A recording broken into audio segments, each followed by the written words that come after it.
నమస్కారం, NI news కి స్వాగతం. హెడ్లైన్ చూద్దాం.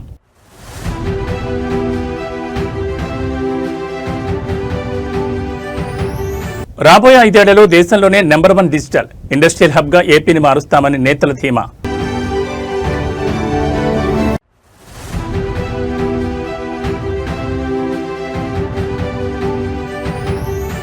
ఢిల్లీలో సీఎం రేవంత్ రెడ్డి ముమ్మర పర్యటన. కేంద్ర మంత్రి మనోహర్ లాల్ ఖట్టర్తో పవర్ఫుల్ భేటీ.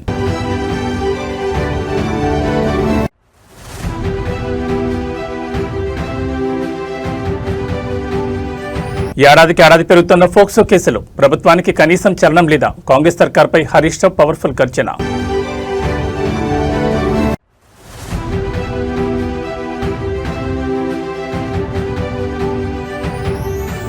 తిరుమలలో అంబానీ ముఖేష్ కుటుంబం సందడి. తెల్లవారుజామున శ్రీవారి అభిషేక సేవలో భక్తి పార్వత్యం. ఇక వివరాలు చూస్తే, ఆంధ్రప్రదేశ్ రాష్ట్రంలో సంక్షేమ పాలన సరికొత్త రికార్డు సృష్టిస్తోంది. ఎన్నికల వేళ ప్రజలకు ఇచ్చిన ప్రతి మాటను నిలబెట్టుకుంటూ ప్రకటించిన ప్రతి పథకాన్ని క్షేత్రస్థాయిలో అమలు చేస్తూ కూటమి ప్రభుత్వం దూసుకుపోతోంది. అటు సామాన్యుడి సంక్షేమం, ఇటు రాష్ట్ర పారిశ్రామిక అభివృద్ధిని సమపాళలో సమన్వయం చేస్తూ నవ్యాంధ్రను ప్రగతి పదంలో నడిపించడమే లక్ష్యంగా పాలన సాగుతోంది. కూటమి ప్రభుత్వం బాధ్యతలు చేపట్టిన నాటి నుంచి పారదర్శకతకు మరియు జవాబుదారీతనానికి పెద్దపీట వేసింది. వృద్ధులు, వితంతువుల పెన్షన్ల పెంపుదల నుంచి మహిళల ఉచిత బస్సు ప్రయాణం, అన్నదాతలకు పెట్టుబడి సాయం వంటి ప్రతిష్టాత్మక పథకాలను నిరంతరాయంగా అందిస్తోంది. మరోవైపు రాజధాని అమరావతి పునర్నిర్మాణ పనులను వేగవంతం చేయడంతో పాటు పోలవరం ప్రాజెక్టు పనుల పూర్తి మరియు జిల్లాల వారీగా రోడ్ల మరమ్మతులు, తాగునీటి సరఫరా వంటి మౌలిక వస్తువుల కల్పనపై ముఖ్యమంత్రి ప్రత్యేక సమీక్ష నిర్వహిస్తున్నారు. సంక్షేమ పథకాల క్యాలెండర్ను పక్కాగా అమలు చేస్తూ ప్రజాదరణ పొందుతోంది. ప్రకటించిన ప్రణాళికల ప్రకారం అర్హులైన ప్రతి ఒక్కరికి సంక్షేమ ఫలాలు అందుతుండటంతో రాష్ట్ర వ్యాప్తంగా ప్రజల నుంచి హర్షాతిరేకాలు వ్యక్తమవుతున్నాయి. ఇచ్చిన మాట ప్రకారం రాబోయే 5 ఏళ్లలో నవ్యాంధ్రను దేశంలోని నెంబర్ 1 డిజిటల్ మరియు పారిశ్రామిక హబ్గా మారుస్తామని కూటమి నేతలు ధీమా వ్యక్తం చేస్తున్నారు. విద్యార్థుల తల్లికి వందనం. ఎంతమంది పిల్లలుంటే అంతమంది పిల్లలకి 15,000 రూపాయలు అందజేస్తున్నాం. మా ఆడబిడ్డల కోసం శ్రీ శక్తి ఉచిత ప్రయాణ సౌకర్యం. మీరెక్కడికి పోవాలన్నా ఎవ్వరి దయాదార్శనాలు లేకుండా ఈ రోజు ఈ మీటింగ్ లో కూడా మెజారిటీ మా ఆడబిడ్డలే వచ్చారు. మనస్ఫూర్తిగా అభినందిస్తున్నా. దీపం గ్యాస్ రేట్లు పెరుగుతున్న యుద్ధం కారణంగా, కానీ మా ఆడబిడ్డలకు మాత్రం చెప్పిన మాట ప్రకారం 3 సిలిండర్లు ఇస్తున్నాను. అది నా కమిట్మెంట్ అని మరొక్కసారి విజ్ఞప్తి చేస్తున్నా. ఎవరైతే దివ్యాంగులు ఉన్నారో వాళ్లకు దివ్యాంగ శక్తి తీసుకొచ్చాం. అన్నదాత సుఖీభవ తీసుకొచ్చాం. ఆటో డ్రైవర్లుంటే వాళ్లకు కూడా 15,000 రూపాయల ఆర్థిక సహాయం చేస్తున్నాం. మత్స్యకారుల కుటుంబాలుంటే 20,000 రూపాయలు మత్స్యకారు సేవలో ఇచ్చాం. చేనేత కుటుంబాలుంటే 200 యూనిట్లు ఉచితంగా మరమగ్గాలకి 500 యూనిట్లు పవర్ లూమ్స్ కి ఇస్తున్నాం. ఇవన్నీ చేసి ప్రతి ఒక్క కుటుంబానికి తక్షణ సాయం అందించే విధంగా, మీకు జీవన ప్రమాణాలు పెంచే విధంగా ఈ ప్రభుత్వం వర్కౌట్ చేస్తా ఉంది. ఆంధ్రప్రదేశ్ రాజకీయాల్లో అధికార ప్రతిపక్షాల మధ్య పదునైన విమర్శలు సరికొత్త వ్యంగ్యాస్త్రాలకు దారితీస్తున్నాయి. ముఖ్యమంత్రి చంద్రబాబు నాయుడు ఉద్దేశించి వైఎస్ఆర్ కాంగ్రెస్ పార్టీ అధినేత వైఎస్ జగన్మోహన్ రెడ్డి చేసిన తాజా వ్యాఖ్యలు ఇప్పుడు మీడియాను షేక్ చేస్తున్నాయి. కూటమి ప్రభుత్వ వైఫల్యాలను, తప్పులను ఎత్తి చూపితే చంద్రబాబు నాయుడికి నరాలు తెగిపోయేంత బీపీ వచ్చేస్తుందంటూ జగన్మోహన్ రెడ్డి తీవ్రస్థాయిలో ఎద్దేవా చేశారు. కొన్ని సందర్భాల్లో ఆయనకు వచ్చే కోపాన్ని చూస్తుంటే నాకే భయమేస్తుందంటూ జగన్ చేసిన కామెంట్స్ ఏపీ పాలిటిక్స్ లో హాట్ టాపిక్ గా మారాయి. ప్రెస్ మీట్ వేదికగా కూటమి పరిపాలనపై విమర్శలు గుప్పించిన YS Jaganmohan Reddy Chandrababu body language ను టార్గెట్ చేస్తూ సెటైర్లు వేశారు. ప్రభుత్వ లోపాలను ప్రశ్నిస్తే సీఎం చంద్రబాబు విపరీతమైన కోపానికి బీపీకి లోనవుతున్నారని ఆరోపించారు. ఒకానొక దశలో ఆయనకు అంతలా బీపీ పెరిగిపోతుంటే ఎక్కడ ఏమన్నా అయిపోతుందేమోనని తనకే భయమేస్తుందంటూ జగన్ వ్యాఖ్యానించారు. అంతేకాదు గతంలో అసెంబ్లీ వేదికగా చంద్రబాబు వాడిన మావిగన్ పదాన్ని గుర్తు చేస్తూ ఎప్పుడైనా పొరపాటున చంద్రబాబు గారు నిద్రపోయేటప్పుడు ఎవరైనా తలకొట్టి మావిగన్ అంటే ఆయన పరిస్థితి ఏమైపోతుందోనంటూ తీవ్రస్థాయిలో వ్యంగ్యాస్త్రాలు సంధించారు. ముఖ్యమంత్రి చంద్రబాబు నాయుడు హెల్త్ మరియు గత వ్యాఖ్యలను బేస్ చేసుకుని వైఎస్ జగన్ చేసిన ఈ పవర్ఫుల్ పొలిటికల్ కౌంటర్ ఇప్పుడు తెలుగు రాష్ట్రాల్లో పెద్ద ఎత్తున చర్చకు దారితీశాయి. దీనిపై తెలుగుదేశం, జనసేన శ్రేణులు ఏ విధంగా రియాక్ట్ అవుతాయో చూడాలి. ఎలా లీక్ చేయాలి, ఎలా డబ్బులు చేసుకోవాలి, దిస్ ఇస్ హిస్టరీ. ఇవన్నీ కూడా ఏదైతే నేను అడిగానో, చూపించానో, ఇలాంటివన్నీ కూడా ఎత్తి చూపితే చంద్రబాబు నాయుడు గారికి మాత్రం నరాలు తెగిపోయేంత బీపీ, బ్లడ్ ప్రెషర్ ఎంత ఎక్కువ వస్తుందనంటే ఒక్కోసారి నాకే భయం వేస్తుంది, నేను పోతాడేమో అని చెప్పి. ఎప్పుడైనా పొరపాటున నిద్రపోయేటప్పుడు ఎవడన్నా అట్ట తలుపు అట్ట కొట్టి మావిగన్ అని చెప్పి ఓడని అన్నాడు అనుకో, టకా అని చెప్పి మనిషి ఏమవుతాడో ఏమో అని చెప్పి ఒక్కోసారి భయం వేస్తుంది. నరాలు తెగిపోయేంత బీపీ. అందుకే ప్రశ్నించిన ఏ ఒక్కరిని కేసులు, అరెస్టులు, ఎవరైనా మీరు ప్రశ్నించండి, ఎక్కడైనా కానీ ప్రశ్నిస్తే చాలు కేసులు, అరెస్టులు, భయపెట్టడం. తెలంగాణ ప్రగతి చక్రం మరింత వేగంగా పరుగులు పెట్టడమే లక్ష్యంగా ముఖ్యమంత్రి రేవంత్ రెడ్డి ఢిల్లీ వేదికగా ముమ్మర ప్రయత్నాలు చేస్తున్నారు. తన పర్యటనలో భాగంగా ఇవాళ ఆయన కేంద్ర విద్యుత్, గృహ నిర్మాణ, పట్టణ వ్యవహారాల శాఖ మంత్రి మనోహర్ లాల్ ఖట్టర్తో ప్రత్యేకంగా సమావేశమయ్యారు. తెలంగాణలోని మున్సిపాలిటీల రూపురేఖలను మార్చడంతో పాటు రాష్ట్రంలో ప్రతిష్టాత్మకంగా చేపట్టబోయే గృహ నిర్మాణ పథకాలు, విద్యుత్ రంగ సంస్కరణలకు కేంద్రం నుంచి పూర్తిస్థాయి మద్దతు, నిధులు కేటాయించాలని సీఎం విజ్ఞప్తి చేశారు. హైదరాబాద్తో పాటు తెలంగాణలోని ప్రధాన నగరాలు, పురపాలక సంఘాల అభివృద్ధికి సంబంధించిన పలు ప్రతిపాదనలను కేంద్ర మంత్రి ఖట్టర్ ముందు ముఖ్యమంత్రి ఉంచారు. ముఖ్యంగా పేదలకు నిర్మించే ఇళ్ల పథకాలకు కేంద్ర నిధుల వాటాను సకాలంలో విడుదల చేయాలని కోరారు. అలాగే రాష్ట్రంలో విద్యుత్ రంగానికి ఎదురవుతున్న సాంకేతిక, ఆర్థిక ఇబ్బందులను కేంద్ర మంత్రికి వివరించి డిస్కంల బలోపేతానికి కేంద్ర సహాయం అవసరమని స్పష్టం చేశారు. తెలంగాణ ప్రభుత్వం ప్రవేశపెడుతున్న ప్రజాకర్షక ప్రాజెక్టులకు, రాజకీయాలకు అతీతంగా సహకరించాలని రేవంత్ రెడ్డి కోరగా కేంద్ర మంత్రి సానుకూలంగా స్పందించినట్టు తెలుస్తోంది. కేంద్రం నుంచి రావాల్సిన వాటాలు, మంజూరు కావాల్సిన కొత్త ప్రాజెక్టుల సాధన ఎజెండాగా సాగుతున్న సీఎం రేవంత్ రెడ్డి ఢిల్లీ పర్యటన రాబోయే రోజుల్లో రాష్ట్రానికి పెద్ద ఎత్తున నిధులు తీసుకురావడానికి దోహదపడుతుందని కాంగ్రెస్ వర్గాలు ధీమా వ్యక్తం చేస్తున్నాయి. తెలంగాణలో శాంతి భద్రతల పరిరక్షణ మరియు మహిళల రక్షణ విషయంలో ప్రస్తుత కాంగ్రెస్ ప్రభుత్వం ఘోరంగా విఫలమైందంటూ మాజీ మంత్రి బీఆర్ఎస్ నేత హరీష్ రావు తీవ్రస్థాయిలో విరుచుకుపడ్డారు. రాష్ట్రంలో లా అండ్ ఆర్డర్ పూర్తిగా కుప్పకూలిపోయిందని, దొంగతనాలు, మర్డర్లు, ఫోక్సో కేసులు రోజురోజుకు పెరిగిపోతున్న ప్రభుత్వానికి కనీస చలనం లేదని ఆయన మండిపడ్డారు. కాంగ్రెస్ హయాంలో చిన్నపిల్లలపై లైంగిక దాడులు ఎక్కువవుతున్నాయంటూ అధికారిక గణాంకాలను బయటపెట్టిన హరీష్ రావు మహిళా రక్షణ విభాగాలపై ప్రభుత్వం ఫోకస్ లోపించిందని దుయ్యబట్టారు. ప్రెస్ మీట్ వేదికగా కాంగ్రెస్ పాలనపై హరీష్ రావు గణాంకాలతో సహా బాణాలు సంధించారు. 2024 సంవత్సరంలో 2200 మంది చిన్నపిల్లలపై అఘాయిత్యాలు జరిగితే 2025 నాటికి ఆ సంఖ్య ఏకంగా 2400కు పెరిగిపోయిందని ఆయన ఆందోళన వ్యక్తం చేశారు. ప్రభుత్వం సరైన చర్యలు తీసుకుంటే కేసులు తగ్గాలి కానీ ఇలా ఎందుకు పెరుగుతాయని ఆయన నిలదీశారు. అంతేకాకుండా పోలీస్ శాఖలో లోపాలను ఎత్తి చూపుతూ మహిళా వింగ్ ఉన్నతాధికారికి అదనపు బాధ్యతలు అప్పగించడం వల్లే వారు మహిళల రక్షణ మరియు భద్రతపై పూర్తి స్థాయిలో ఫోకస్ చేయలేకపోతున్నారని విమర్శించారు. హోంశాఖను కలిగి ఉన్న సీఎం రేవంత్ రెడ్డి తక్షణమే దీనిపై సమీక్ష జరపాలని డిమాండ్ చేశారు.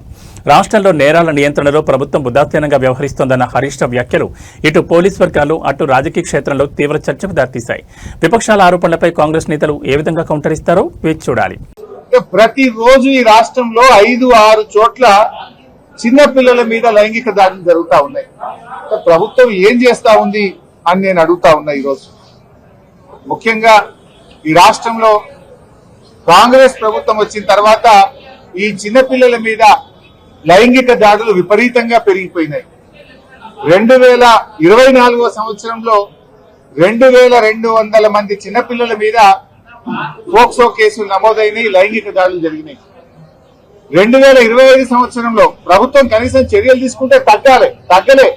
2025లో 2400 మంది చిన్నపిల్లల మీద అత్యాచారాలు జరిగినాయి. అంటే ఈ ప్రభుత్వం అసలు పట్టించుకోవడం లేదు. ప్రతి సంవత్సరం ఫోక్సో కేసులు పెరుగుతా ఉన్నాయి. ఇది నేను చెప్తున్న లెక్క కాదు, అఫీషియల్ డాటా. ఎన్సీఆర్బీ డాటా ప్రకారంగానే తెలంగాణ రాష్ట్రంలో రోజు రోజుకు చిన్నపిల్లల మీద అత్యాచారాలు పెరుగుతా ఉన్నాయి. సంవత్సరానికి కేసులు పెరుగుతా ఉన్నాయి. అంటే ఈ ప్రభుత్వం పట్టించుకోవడం లేదు. ఆనాడు కేసీఆర్ గారు ప్రత్యేకంగా మహిళల కోసం ఒక అడిషనల్ డీజీ ర్యాంకులో ఉమెన్ వింగ్ ను పెట్టి, షీ టీమ్స్ ను పెట్టి అనేక చర్యలు తీసుకున్నారు.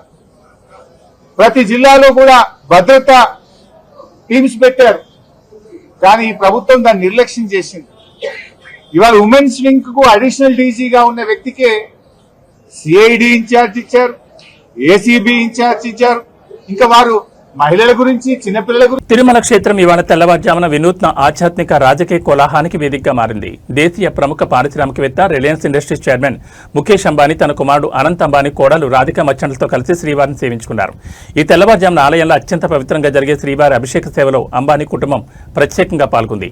వీరికి తిరుమల తిరుపతి దేవస్థానం అధికారులు మహద్వారం వద్ద ఘన స్వాగతం పలికి దర్శన ఏర్పాట్లను పర్యవేక్షించారు.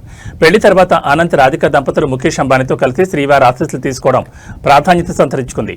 రంగనాయకుల మండపంలో వీరికి వేద పండితుల ఆశీర్వచనం అందించి స్వామివారి తీర్థ ప్రసాదాలు, పట్టు వస్త్రాలు అందజేశారు. ఇదిలా ఉంటే వాళ్ళ తిరుపతి నగరంలో కూటమి ప్రభుత్వం అత్యంత ప్రతిష్టాత్మకంగా నిర్వహిస్తున్న భారీ బహిరంగ సభ ఉండడంతో రాష్ట్ర వ్యాప్తంగా ఉన్న ప్రజాప్రతినిధులు, మంత్రులు, వీఐపీలు తిరుమలకు భారీగా పోటెత్తారు.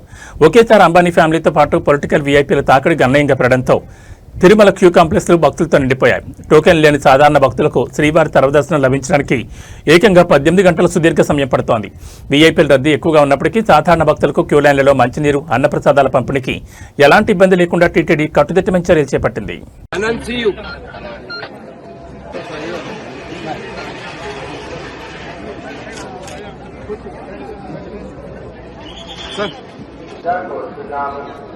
రామారావు గారు శ్రీరంగరాజపురం ప్రధాన కేంద్రంలో బైరాజు గారు కోరుచున్నాము. గోశాల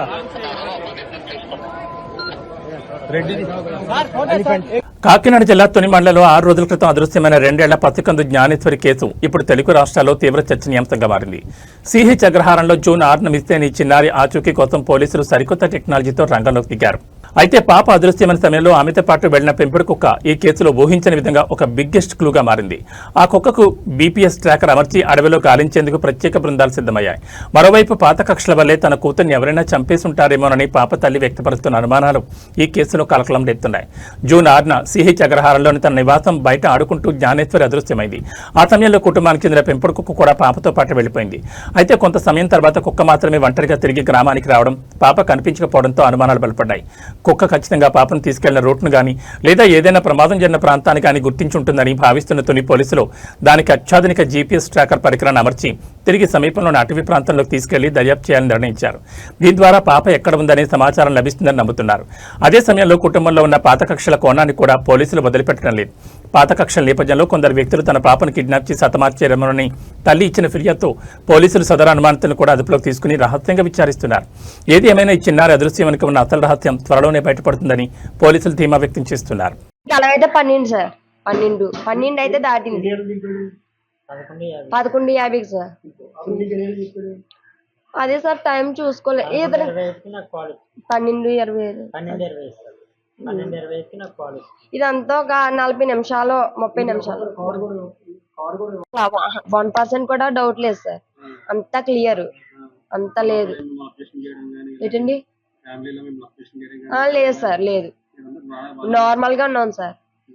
అయితే వచ్చి పిలిచి ఎప్పుడైతే అడిగాడో అప్పటి వరకు తెలియదు సార్ మా పాప మిస్ అయిపోయింది అని. అయితే అనుకున్నా అని ఏమైందిరా అని అడిగితే అలా కొండవరన మీ అమ్మాయి ఏడుతుందంట, ఊర్లో అతనికి కనిపించిందంట, నాతో చెప్పాడు, వచ్చేసి భయపడిపోయాడంట, కుక్క కలబడితే అని నాతో చెప్తే నేను వచ్చాను చూసుకుంటూ వస్తున్నానని చెప్పాడు సార్. ఇలాగని చెప్తే అంతలోకి ఈ అబ్బాయి కూడా వచ్చి ఎతకడానికి మొదలు ఎట్టుంది సార్ ఏమైపోయిందని. డిపార్ట్మెంట్ కి చెప్పి అంత అనుకోలేదు సార్. ఎందుకంటే తోటలోనే ఎక్కడైనా ఏ గదిలోనైనా నిద్రైపోయింది కదా, మంచి ఎండ సార్, నిద్రైపోయి ఉంటది, కుక్క పిల్ల కూడా ఉంది కదా, వచ్చేస్తాదిలే అన్నది ఏమేమైనా ఉన్నాను సార్. అప్పుడు ఆ ప్లేస్ చూపిస్తే ఇక్కడే మీ పాప కనిపించింది అని చెప్తే మొత్తం అదంతా కనిపిస్తే అక్కడ కుక్క వెంట్రుకలను మా అమ్మాయి తల వెంట్రుకలు ఉన్నాయి సార్. ఆ అమ్మాయికి జుబ్బా వంగానే ఉంది సార్, అండర్వేర్ లేదు సార్. ఉంటేనే వీళ్ళు ఇలా పై సైడ్ వెళ్తే నేను ఇలా కింద సైడ్ వెళ్ళి ఒకవేళ ఎక్కడైనా ఉన్నదేమో నెతికి బోర్ల దగ్గరికి వెళ్ళాను సార్. ఏమన్నా కన్నాలు ఆట ఉన్నాయని ఏమీ లేదు సార్, ఎలా ఉన్నాయి అలాగే ఉన్నాయి, మొత్తం చూసాను సార్. మరి ఈ మధ్యలో ఏం జరిగిందో తెలియదు సార్. మొత్తం ఈ ప్రాసెస్ అంతా ఒక 30 నిమిషాల నుంచి 40 నిమిషాల్లోనే జరిగింది సార్. మరి టైం ఎంత ఎగ్జాక్ట్ గా టైం ఎంత అవుతుందో తెలియదు సార్. నేను ఇంట్లో కూర్చుంటే పైనుంచే వచ్చాడు సార్ మాకు చెప్పిన అన్ని. అయితే పైనుంచి వచ్చి చెల్లి అని పిలిచి మీ పెద్ద బుజ్జమ్మ ఎక్కడ ఉంది అని అడిగారు సార్. అలా నా దగ్గర ఉంది అన్య, కొత్తపల్లి కోచర్ దగ్గర వెళ్ళారు అన్య అన్నాను. అంటే ఒకసారి కనుక్కో చెల్లి, మీ ఆయనకి ఫోన్ చేసి అంటే నా దాంట్లో బ్యాలెన్స్ లేదన్య, నువ్వే ఫోన్ చెయ్యి అంటే వాళ్ళు ఫోన్తో చేశారు సార్. చేసిన తర్వాత ఈ అబ్బాయిని అడిగితే నా దగ్గర లేదు, వాళ్ళ అమ్మకి అప్పచెప్పేసానని వాళ్ళ నాన్న అన్నాడు సార్. వాళ్ళ నాన్న అంటే మేమిద్దరం అంటే వాళ్ళ అమ్మ దగ్గర ఉందా, నేను నా దగ్గర ఉందని ఈ అబ్బాయి అనుకున్నాం సార్. అంత మేము నలుగురిమే ఆ పక్కనే. ఆంధ్రప్రదేశ్ జైళ్ల శాఖలో అత్యంత షాకింగ్ భద్రతా వైఫల్యం వెలుగు చూసింది. వైఎస్ఆర్ కడప సెంట్రల్ జైల్లో జీవిత ఖైదు అనుభవిస్తున్న ఒక ప్రమాదకరమైన నేరస్తుడు పోలీసులు కళ్ళుగప్పి పారిపోయాడు. నంద్యాల కానిస్టేబుల్ హత్య కేసులో ప్రధాన నిందితుడిగా అలాగే ఫోక్సో కేసులో 20 ఏళ్ల కఠిన జైలు శిక్ష పడిన ఖైదీ రాజ్ కుమార్ ఎస్కాట్ సిబ్బంది అప్రమత్తంగా లేని సమయం చూసి గూడూరు రైల్వే స్టేషన్లో హఠాత్తుగా తప్పించుకుని పరారయ్యారు. ఖైదీ రాజ్ కుమార్ గత కొంతకాలంగా మానసిక ఆందోళన, అనారోగ్య కారణాలతో బాధపడుతుండటంతో జైలు అధికారుల అనుమతితో గత ఏప్రిల్ నెలలో అతని చికిత్స నిమిత్తం విశాఖపట్నంలోని ప్రభుత్వ మానసిక క్లినిక్ తరలించారు. అక్కడ చికిత్స ముగిసిన అనంతరం ఎస్కాట్ పోలీసులు అతన్ని తిరిగి జైలు మార్గంలో కడప సెంట్రల్ జైలుకు తీసుకొస్తున్నారు. అయితే ప్రయాణంలో భాగంగా నెల్లూరు జిల్లా గూడూరు రైల్వే స్టేషన్కు చేరుకోగానే పోలీసులు కాస్త అప్రమత్తత కోల్పోయిన తరుణాన్ని ఆసరాగా చేసుకుని ఖైదీ రాజ్ కుమార్ క్షణాల వ్యవధిలో రైలు దిగి చీకట్లోకి పారిపోయాడు. నిందితుడు నేర చరిత్ర చూస్తే సమాజానికి అత్యంత ప్రమాదకరమైన వ్యక్తి కావడంతో రైల్వే ప్రొటెక్షన్ ఫోర్స్ మరియు లోకల్ పోలీసులు గూడూరు జంక్షన్ పరిసరాలను జల్లెడపడుతున్నారు. ఒక కానిస్టేబుల్ చంపిన కేసులో ముద్దాయిగా ఉన్న వ్యక్తిని తరలించడంలో ఎస్కాట్ పోలీసులు ఇంత నిర్లక్ష్యంగా ఎలా వ్యవహరించారనే దానిపై ఉన్నతాధికారులు తీవ్ర ఆగ్రహం వ్యక్తం చేస్తున్నారు. బాధ్యులైన సిబ్బందిపై క్రమశిక్షణ చర్యలకు ఆదేశించారు. ప్రస్తుతం నిందితుడి ఫోటోలను అన్ని పోలీస్ స్టేషన్లకు పంపి గూడూరు రైల్వే స్టేషన్ సీసీటీవీ ఫుటేజ్లను క్షుణ్ణంగా పరిశీలిస్తున్నారు.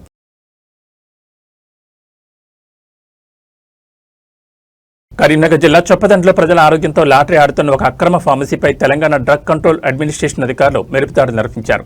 ఎలాంటి అధికారిక లైసెన్స్ లేకుండా నిబంధనలకు విరుద్ధంగా నడుపుతున్న ఒక మెడికల్ షాప్ను అధికారులు ఇవాళ సీజ్ చేశారు. ఈ ఆకస్మిక తనిఖీల్లో సుమారు 5,51,000 రూపాయల విలువైన భారీ మందుల స్టాకును అధికారులు రెడ్ హ్యాండెడ్గా స్వాధీనం చేసుకున్నారు. చొప్పదండి పరిధిలో ఎలాంటి అనుమతులు లేకుండా కొందరు వ్యక్తులు మెడికల్ షాప్ ఏర్పాటు చేసి మందుల దందా సాగిస్తున్నట్లు డీసీ అధికారులకు రహస్య సమాచారం అందింది. దీంతో రంగంలో దిగిన ప్రత్యేక బృందాలు సదరు దుకాణంలో సోదాలు నిర్వహించి విక్రయాలకు ఉంచిన 5.51 లక్షల విలువైన మందులను సీజ్ చేశారు. ఈ క్రమంలో ప్రజల రక్షణ కోసం అధికారులు ఒక కీలక సూచన చేశారు. ప్రజలు ఫార్మసీలలో మందులు కొనుగోలు చేసే ముందు సదరు షాపునకు అసలు అనుమతి ఉందో లేదో తెలుసుకోవడానికి అధికారిక పోర్టల్ ఆన్లైన్ డ్రగ్ లైసెన్సింగ్ సిస్టంలోని థర్డ్ పార్టీ వెరిఫికేషన్ ద్వారా ఫార్మసీ లైసెన్స్ను సులభంగా తనిఖీ చేసుకోవచ్చని అధికారులు స్పష్టం చేశారు.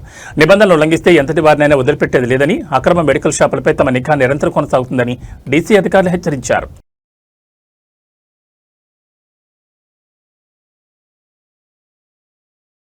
హైదరాబాద్ ఉప్పల్ జంక్షన్లోని ప్రతిష్టాత్మక స్కైవాక్ వద్ద గురువారం రాత్రి ఒక షాకింగ్ ఘటన వెలుగు చూసింది. ఇక్కడ పబ్లిక్ లిఫ్ట్లో రాహుల్ అనే యువకుడు సాంకేతిక లోపం కారణంగా ఏకంగా 2 గంటలకు పైగా లోపలి చిక్కుకుపోయాడు. రాత్రి వేళ లిఫ్ట్ మధ్యలోనే ఆగిపోవడం, అత్యవసర సమయాల్లో స్పందించాల్సిన టెక్నీషియన్లు తీవ్ర ఆలస్యం చేయడంతో సదరు యువకుడు లిఫ్ట్ లోపలి ఊపిరాడక తీవ్ర అస్వస్థతకు గురయ్యాడు. తాను ఒక హార్ట్ పేషెంట్నని, లోపల శ్వాస తీసుకోవడానికి నరకం చూశానని బాధితుడు ఆవేదన వ్యక్తం చేయడం నగరంలో తీవ్ర కలకలం రేపుతోంది. గురువారం రాత్రి ఉప్పల్ స్కైవాక్ లిఫ్ట్ ఎక్కిన రాహుల్ అది మధ్యలోనే ఆగిపోవడంతో లోపలే లాక్ అయిపోయాడు. ఎంత ప్రయత్నించినా డోర్లు తెరుచుకోకపోవడం, లోపల గాలి ఆడకపోవడంతో యాంగ్జైటీ పెరిగిపోయింది. బాధితుడు మరియు స్థానికులు అలర్ట్ చేసిన ఎమర్జెన్సీ టెక్నీషియన్లు సకాలంలో రాకపోవడంతో దాదాపు 2 గంటల పాటు ప్రాణాలు అరచేతులు పెట్టుకుని ఎదురు చూడాల్సిన పరిస్థితి వచ్చింది. చివరికి అర్ధరాత్రి దాటిన తర్వాత సుమారు 1:15 ప్రాంతంలో టెక్నీషియన్లు వచ్చి అతన్ని సురక్షితంగా బయటకు తీశారు. తాను గుండె జబ్బుతో బాధపడుతున్నానని, అధికారుల నుంచి సరైన స్పందన లేకపోవడం వల్లే ప్రాణాల మీదకు వచ్చిందని బాధితుడు కన్నీరు పెట్టుకున్నాడు. లక్షలాది రూపాయలు వెచ్చించి నిర్మించిన స్కైవాక్ లిఫ్ట్ల నిర్వహణ ఇంత దారుణంగా ఉండడంపై ఉప్పల్ స్థానికులు తీవ్ర ఆగ్రహం వ్యక్తం చేస్తున్నారు. భవిష్యత్తులో ఇలాంటి ప్రాణాంతక ఘటనలు పునరావృతం కాకుండా జీహెచ్ఎంసీ, హెచ్ఎండీ అధికారులు తక్షణమే చర్యలు తీసుకోవాలని డిమాండ్ చేస్తున్నారు.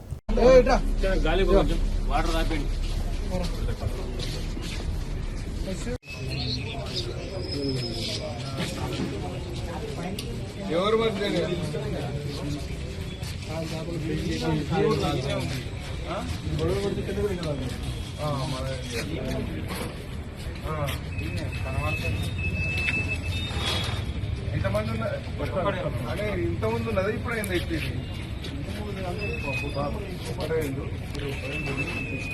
ఉన్నది కానీ ఇప్పుడు ఇది ఇంతకుముందు అయిందా? ఇప్పుడే సార్ మన వైరాల్ వచ్చి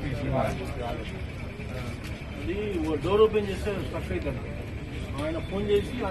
Tollywood senior star producer Allu Aravind నేటి తరం ప్రేమాయణాలపై చేసిన సంచలన కామెంట్స్ ఇప్పుడు సోషల్ మీడియాలో సెగలు రేపుతున్నాయి. ఒకప్పుడు ప్రేమ అంటే పవిత్రత, త్యాగం అనే భావన ఉండేదని, కానీ ఈ జనరేషన్లో లవ్ డెఫినేషన్ పూర్తిగా మారిపోయిందంటూ ఆయన చేసిన బోల్డ్ స్టేట్మెంట్స్ నెట్టింట వైరల్ అవుతున్నాయి. ఇప్పటి రోజుల్లో లవ్ అంటే ఏంటో తెలుసా అంటూ అల్లు అరవింద్ ఓపెన్ గా వివరిస్తూ చెప్పిన మాటలు యువతను ఆలోచనలో పడేసేలా ఉన్నాయి. ఒక సినిమా ప్రమోషన్ ఈవెంట్లో నేటి ట్రెండ్ పై మాట్లాడిన అల్లు అరవింద్ ఇప్పటి లవ్ స్టోరీ లైఫ్ సైకిల్ ను చాలా ప్రాక్టికల్ గా ఎండగట్టారు. ఇప్పుడు లవ్ అంటే మొదట జనం లేని ఏదైనా సినిమాకు వెళ్ళడం, అక్కడ థియేటర్లో కార్నర్ సీట్స్ లో కూర్చొని సినిమా చూడడం, ఆ తర్వాత 2 షాపింగ్ మాల్స్ తిరిగి షాపింగ్లు చేయడం, చివరికి ఆ లవ్ కాస్త ఓయోలో ఎండ్ అవుతుందంటూ ఆయన సూటిగా వ్యాఖ్యానించారు. ఈ జనరేషన్ రిలేషన్షిప్స్ ఎలా ఉంటున్నాయో ఏమాత్రం మొహమాటం లేకుండా ఆయన బయటపెట్టిన తీరు చూసి అకున్న వారంతా ఒక్కసారిగా వాక్కయ్యారు. అల్లు అరవింద్ సమాజంలో ఉన్న వాస్తవ పరిస్థితుల్ని ప్రాక్టికల్ గా కాస్త బోర్డుగా చెప్పారని చాలా మంది నెటిజన్లు సపోర్ట్ చేస్తుంటే లవ్ను అంత నెగిటివ్ గా చూపించాల్సిన అవసరం లేదంటూ కొందరు భిన్నాభిప్రాయాలు వ్యక్తం చేస్తున్నారు. ఏది ఏమైనా మెగా ప్రొడ్యూసర్ నోటి నుంచి వచ్చిన ఈ ఓయో కామెంట్స్ మాత్రం ప్రస్తుతానికి ఫిల్మ్ సర్కిల్స్ లో మూత మోగిస్తున్నాయి. ఈరోజు మీ లవ్ స్టోరీ విందాం.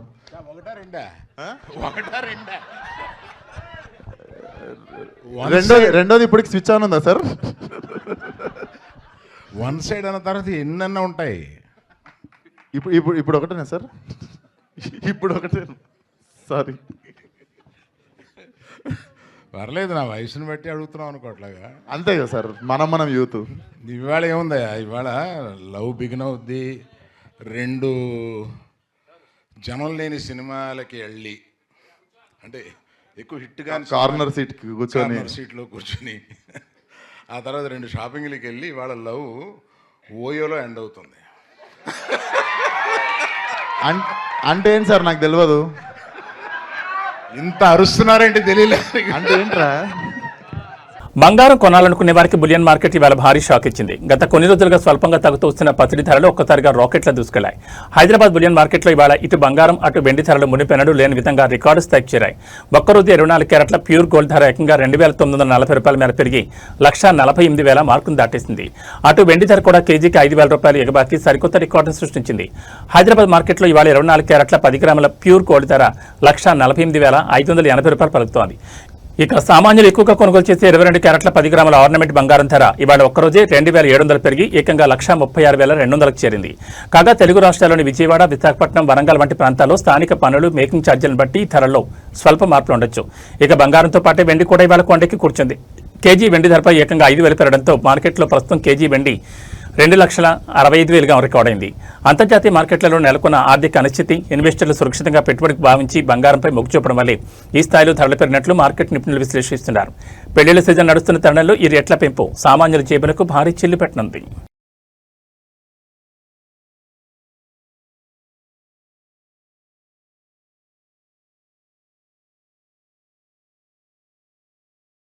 ఇక వాతావరణ విషయానికి వస్తే తెలుగు రాష్ట్రాల ప్రజలకు వాతావరణ శాఖ అత్యంత కీలకమైన హెచ్చరిక జారీ చేసింది. తెలంగాణలోని పలు జిల్లాల్లో రాబోయే 2 గంటల్లోనే ఉరుములు, మెరుపులతో కూడిన భారీ వర్షం విరుచుకుపడే అవకాశం ఉందని వాతావరణ నిపుణులు హెచ్చరించారు. అటు ఆంధ్రప్రదేశ్లోనూ పిడుగుల తీవ్రత ఎక్కువగా ఉండే ఛాన్స్ ఉందని, ప్రజలు ముఖ్యంగా రైతులు పొలాల్లో ఉండదని సూచిస్తున్నారు. తెలంగాణలోని నల్గొండ, సూర్యాపేట, యాదాద్రి భువనగిరి, నాగర్ కర్నూలు జిల్లాల పరిధిలో రాబోయే 2 గంటల్లోనే ఆకాశానికి చెల్లిపడినట్లుగా భారీ వర్షం కురిసే అవకాశం ఉంది. కాగా ఇవాళ తెల్లవారుజామున ఇప్పటికే ఉమ్మడి ఆదిలాబాద్, నిజామాబాద్, కరీంనగర్ జిల్లాలో పలుచోట్ల ఓ మోస్తరు నుంచి భారీ వర్షాలు కురిసి రహదారులను జలమయం చేశాయి. ఇక అటు ఆంధ్రప్రదేశ్ విషయానికి వస్తే పోలవరం, అనకాపల్లి, కాకినాడ, పల్నాడు, మార్కాపురం, ప్రకాశం, నెల్లూరు జిల్లాలతో పాటు ఉమ్మడి రాయలసీమ జిల్లాలో నేడు పిడుగులతో కూడిన తేలికపాటి నుంచి మోస్తరు వర్షాలు పడే ఛాన్స్ ఉంది. వర్షం పడే సమయంలో ఎవరూ చెట్ల కింద కానీ, విద్యుత్ స్తంభాల వద్ద కానీ నిలబడొద్దని విపత్తు నిర్వహణ శాఖ హెచ్చరించింది. రుతుపవనాల కదలికల వల్ల ఈ ఆకస్మిక మార్పులు చోటు చేసుకున్నాయని, ప్రయాణాల్లో ఉన్నవారు, వాహనదారులు రహదారులపై వరద నీటిని గమనిస్తూ అప్రమత్తంగా వెళ్లాలని అధికారులు సూచిస్తున్నారు.